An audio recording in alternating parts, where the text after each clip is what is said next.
Hello friends, welcome to I study. Airport authority of India की ओर से जो जूनियर एग्जीक्यूटिव कॉमन कैटेगरी का एग्ज़ाम है, ये एग्ज़ाम आप लोगों का 14 एंड 15 अक्टूबर को टोटल 5 शिफ्टों में कंडक्ट करवाया जाना है। तो एडमिट कार्ड आ चुके हैं, आई होप आप लोगों ने अपने डाउनलोड भी कर लिए होंगे। तो अब आप लोगों के पास आज का और कल का दिन है, तो इन लास्ट 2 दिन में आप लोगों को कैसे पढ़ना चाहिए, क्या क्या टॉपिक्स है जो ज़रूर रिवाइज़ करके जाने, इस वीडियो में मैं आप लोगों के कवर करने वाला हूँ। तो चलिए जल्दी से देख लेते हैं। बाकी आप लोग को तो पता ही है, नेगेटिव मार्किंग नहीं है। एग्ज़ाम पैटर्न इसका आप लोग ऑलरेडी जानते हैं कि 2 घंटे में आप लोग को 150 क्वेश्चन करने हैं। कोई भी सेक्शनल कट ऑफ नहीं है, कोई भी सेक्शनल टाइमिंग नहीं है और कोई भी नेगेटिव मार्किंग नहीं है। तो इससे अच्छा बेनिफिट्स और क्या ही होगा। पैटर्न और सिलेबस आप लोग जानते ही हैं, सिलेबस आप लोगों ने डाउनलोड कर लिया है। तो अब मैं आप लोगों को बता देता हूँ जल्दी से जल्दी कि आप लोगों को जेके में कौन कौन से टॉपिक्स रिवाइज़ करने चाहिए। देखो, अब अगर आप लोगों ने लास्ट का 6 महीने का पहले से रिवाइज़ कर रखा है करंट अफेयर, तो कर लीजिएगा। अगर नहीं रिवाइज़ कर रखा है तो लास्ट के 3 महीने का कर सकते हो, जैसे कि सितंबर, अगस्त and July. September, August and जुलाई इसका करंट अफेयर आप लोग कर लीजिएगा। अब 3 महीने का कर सकते हैं, सितंबर, अगस्त एंड जुलाई। तो इन 3 महीने का कर लीजिए। अगर किसी ने 6 महीने का कर रखा तो वेल एंड गुड। अगर 3 महीने का भी आप लोग करके चले जाएंगे तो आप लोगों का क्वेश्चन फंस जाएगा। और क्या टॉपिक्स है जो आप लोगों को नहीं छोड़ना है, एक तो अपॉइंटमेंट वाला, ये टॉपिक मत छोड़िएगा। और एक आता है आप लोगों का अवार्ड्स वाला, awards and sport news, ranking, brand ambassador. ये चारों टॉपिक मैंने कवर करवा दिए थे। बुक्स एंड ऑथर वाला नहीं कवर करवाया है। तो ये 4 टॉपिक्स की अगर आप लोग वीडियो देख के चले जाओगे या फिर PDF से पढ़ लोगे या किसी भी कहीं से भी पढ़ लोगे इन 4 टॉपिक्स को, तो जो भी आप लोगों के इंपॉर्टेंट टॉपिक्स है वो करंट के रिवाइज हो जाएंगे। और बाकी नोबेल प्राइज़ आप लोग को नहीं पढ़ना है, एशियन गेम नहीं पढ़ना है, कभी आप लोग पढ़ के जाओ क्योंकि वो आना नहीं है, अभी वो लेटेस्ट इवेंट है। तो एशियन गेम, नोबेल प्राइज़ ये मत पढ़ के जाइएगा। और उसके बाद अब देख लेते हैं हिस्ट्री में। तो हिस्ट्री में आप लोगों को 3, आप लोग पता ही है, एंशिएंट, मेडिवल एंड मॉडर्न। तो हिस्ट्री में अब इतना समय नहीं है कि पूरी रिवाइज करें, तो मैं आप लोगों को बता देता हूँ। एक तो गवर्नर जनरल वाला टॉपिक मोस्ट इंपॉर्टेंट होता है मॉडर्न हिस्ट्री का, गवर्नर जनरल। उसके बाद मेजर बैटल हम लोग कवर कर चुके हैं।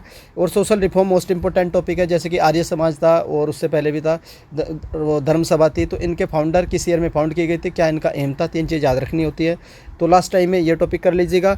उसके बाद आप लोगों का 1857 का रिवोल्ट मोस्ट इंपॉर्टेंट टॉपिक्स है। और गांधी जी के बारे में पूरा, और हिस्ट्री की क्रोनोलॉजी। और INC, इंडियन नेशनल कांग्रेस, इसका सेशन कब बनता है, किस सेशन की प्रेसिडेंसी कब की जाती है, और बंगाल विभाजन कब होता है, और 1907 में सूरत स्प्लिट होता है, 1917 में पहली बार इसकी एनी बेसेंट प्रेसिडेंट बनती है, फर्स्ट फीमेल, 1924 में गांधी जी प्रेसिडेंसी करते हैं। तो INC के सारे सेशन जरूर पढ़ के जाइएगा, 1939 वाला, 1938 वाला, और इंडिपेंडेंस के टाइम कौन प्रेसिडेंट था, किस ईयर में सेशन हुआ था। तो और एक क्रोनोलॉजिकली वाली वीडियो पड़ी है मेरे इसमें क्या नाम यूट्यूब पे, वो भी आप लोग देख सकते हो, हिस्ट्री की क्रोनोलॉजी। तो अगर आप लोग उसे देखोगे तो 1-2 क्वेश्चन आप लोगों का श्योर है, आना ही आना है। तो ये तो आप लोग का मॉडर्न हिस्ट्री वाला। और मेडिवल में आप लोग सिर्फ और सिर्फ दिल्ली सल्तनत को रिवाइज़ कर लीजिए। और उसके बाद मराठा एम्पायर, और क्या नाम आपका एक है, हाँ, मुगल एम्पायर, दिल्ली सल्तनत एंड मुगल एम्पायर, इनको रिवाइज़ कर लीजिएगा।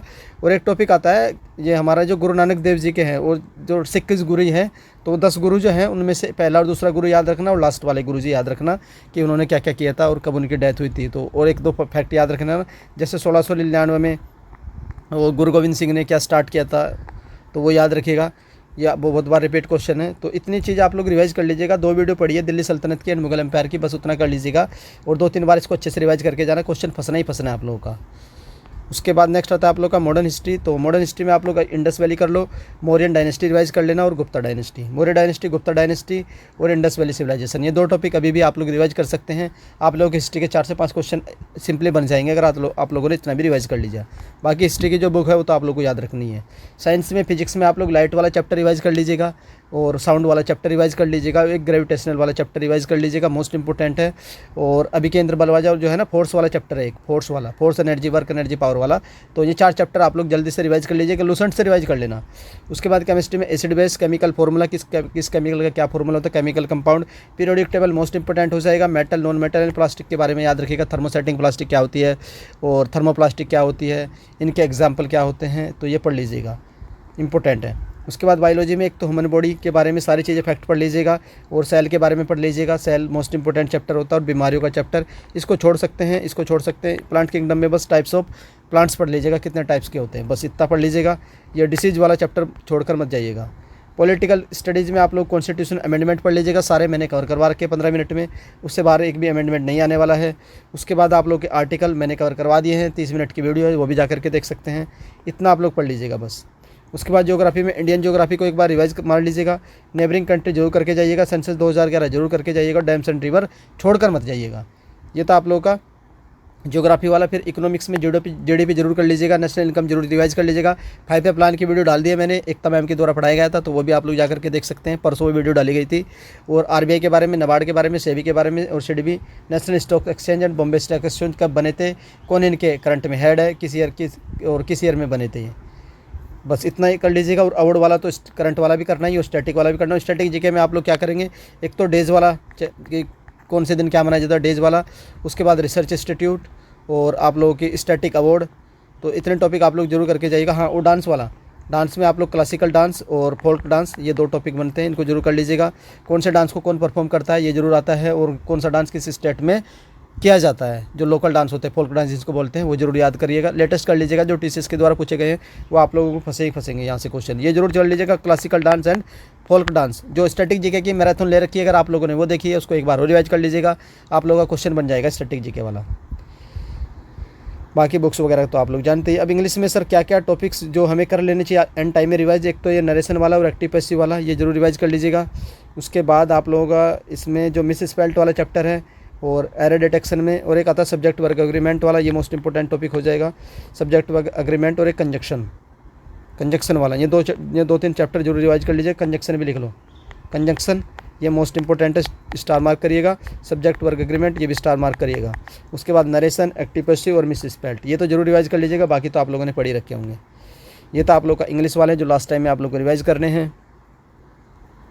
उसके बाद रीजनिंग में ज़्यादा कुछ डीप में घुसने की ज़रूरत नहीं है, अगर आप लोगों ने सेक्शनल लगा रखे होंगे रीजनिंग के तो उन्हें लगाते रहिए। सिंपल जो पजल है कलर लेवल वाली वो जरूर सोल्व कर लीजिएगा।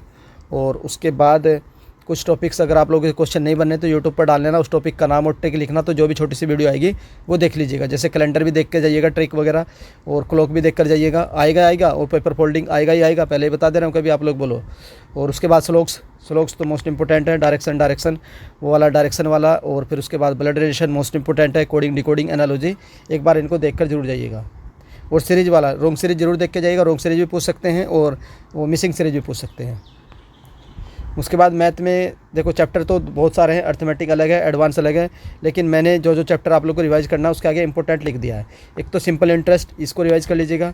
कंपाउंड इंटरेस्ट यहाँ पे इसको रिवाइज करिएगा। प्रॉफिट लॉस को रिवाइज करिएगा। और उसके बाद आप लोग टाइम एंड वर्क को रिवाइज करिएगा और टाइम एंड डिस्टेंस को रिवाइज करिएगा। 2 और 3 5 चैप्टर है जो मैंने लिखे, एक एवरेज वाले पर भी लिख लेना। ये 6 चैप्टर है, इनको जरूर रिवाइज कर लीजिएगा। अर्थमेटिक में जरूर रिवाइज करके जा लेना, एक बार गो थ्रू भी हो जाओगे। जो मैंने नोट्स दे रखा है उससे आप लोग का जो हर एक टाइप है वो कवर हो जाएगा। एडवांस मैथ पूरा करने की जरूरत नहीं है, बेसिक अलजेब्रा भी मत करो चाहे। अब तुम सिर्फ और सिर्फ क्वाड्रिलेटरल को रिवाइज कर लीजिएगा। पहले पॉलीगन मोस्ट इंपॉर्टेंट है, पॉलीगन को रिवाइज करिएगा। उसके बाद हाइट एंड डिस्टेंस काट दीजिएगा और मेंसुरेशन को रिवाइज करिएगा और नंबर सिस्टम को रिवाइज करिएगा। And LCM HCF number system और मेंसुरेशन। उसके बाद रेगुलर पॉलीगन और क्वाड्रिलेटरल, 1 2 3 4 5, ये 5 टॉपिक मैंने लिखवा दिए हैं। ये एडवांस मैथ के, इनको जरूर रिवाइज करके जाइएगा एग्जाम से पहले। तो ये थी लास्ट टाइम स्ट्रेटजी, जो आप लोग बोल रहे थे कि लास्ट टाइम में क्या क्या पढ़ना चाहिए, क्या क्या नहीं पढ़ना चाहिए। और अब जो आप लोग के 1-2 डाउट रहते हैं वो भी मैं क्लियर कर देता हूँ। एक डाउट आप लोग का रहता है, क्या सर कंप्यूटर पढ़ना चाहिए कि नहीं पढ़ना चाहिए। तो मेरे अगर हिसाब से अगर लोग मेरी पर्सनल व्यू जानना चाहते हो तो कंप्यूटर पढ़कर जरूर जाइएगा। भले ही आप लोगों को लगता है कि सिलेबस में कंप्यूटर नहीं है, तो आज आप लोग भी जानते हैं आज के टाइम में ऐसा कोई भी एग्जाम नहीं है जिसमें कंप्यूटर का क्वेश्चन नहीं आता है। चाहे वो फिर आप लोग का स्टेट लेवल का एग्जाम हो, सेंट्रल गवर्नमेंट का एग्जाम हो, एसएससी का हो, बैंकिंग का हो, हर एक एग्जाम में ऑलमोस्ट कंप्यूटर का क्वेश्चन जरूर देखने को मिलते हैं। यहाँ पर 35 मार्क्स की जो आ रही है जीके, तो उसमें कम से कम आप लोग मान कर चलिए 2 to 3 क्वेश्चन तो बेसिक ही आएंगे, ज़्यादा टफ में नहीं आएंगे, ज़्यादा डीप में नहीं जाएगा। तो 2 to 3 क्वेश्चन आप लोग के कंप्यूटर के आने ही आने हैं। कोई भी एक सिंपली मैराथन देखकर चले जाना, जो भी 1 घंटे की होगी, मैंने भी करा रखा है, उसे भी देख के जा सकते हैं। आप लोग बोल देना कि सर कंप्यूटर की जो वीडियो है उसका लिंक कमेंट बॉक्स में पिन कर दीजिएगा, तो मैं आप लोगों को उस वीडियो को भेज दूंगा, उसे भी आप लोग जा करके देख सकते हैं। तो ये आप लोग का कंप्यूटर है, 2-3 नंबर का आना ही आना है। जैसे हार्डवेयर पढ़ लिया, सॉफ्टवेयर पढ़ लिया, और इनपुट डिवाइस पढ़ लिया, आउटपुट डिवाइस पढ़ लिया, और एक आध टॉपिक और देख लीजिएगा। मेमोरी पढ़ लीजिएगा, मोस्ट इंपॉर्टेंट है। 4-5 टॉपिक आप लोग एक बार गो थ्रू हो जाना, ज़्यादा डीप में नहीं जाना है, बस बेसिक से ऊपर से देख लेना क्या क्या चीज़ें होती हैं। तो आएगा जरूर 2-3 क्वेश्चन, मैं श्योर हूँ। आप लोगों को भी दिखाऊंगा मैं 14 की फर्स्ट शिफ्ट का जब हम लोग एनालिसिस करेंगे, वहाँ भी मैं आप लोगों को दिखाऊंगा कि देखिए कंप्यूटर के 2-3 क्वेश्चन जरूर पूछे गए हैं। तो एक जो डाउट था आप लोगों का कंप्यूटर करना चाहिए कि नहीं करना चाहिए, और एक डाउट ये था कि आप लोगों का कि सर पहले कौन सा सेक्शन हमें अटैम्प्ट करना चाहिए, क्योंकि सेक्शनल टाइमिंग तो नहीं है। अब सेक्शन टाइमिंग नहीं है, इसका मतलब यह है कि आप लोग पहले कोई सा भी सेक्शन को अटैम्प्ट कर सकते हैं, किसी भी सेक्शन को उठा सकते हैं, किसी भी सेक्शन में जंप कर सकते हैं। आप लोग जो सेक्शन पहले करना चाहे वो कर सकते हैं। तो अगर मेरे हिसाब से देखा जाए तो आप लोग सबसे पहले जो आप लोगों का सबसे अच्छा सेक्शन होगा उसको उठाना है। वो डिपेंड करता है कि आप लोगों का मैथ अच्छा है कि रीजनिंग अच्छा है, इंग्लिश अच्छी है कि जेके अच्छी है।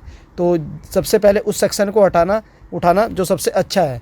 उसके बाद कर लेना आप लोग ये जीके वाला कर लीजिएगा और इंग्लिश कर लीजिएगा। इनमें कम समय लगेगा, इनको पहले निपटा दीजिएगा। उसके बाद रीजनिंग, सबसे पहले रीजनिंग उठा लीजिएगा, देन आप लोग लास्ट में मैथ कर लीजिएगा।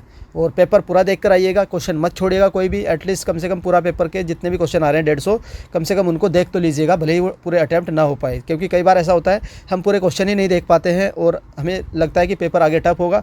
तो अगर जब आप लोग पूरा पेपर देख लेंगे, क्योंकि कुछ क्वेश्चन ऐसे भी होते हैं जो सिर्फ सिंपली देखने से ही बन जाते हैं, विदिन 5 to 10 सेकेंड बन जाते हैं।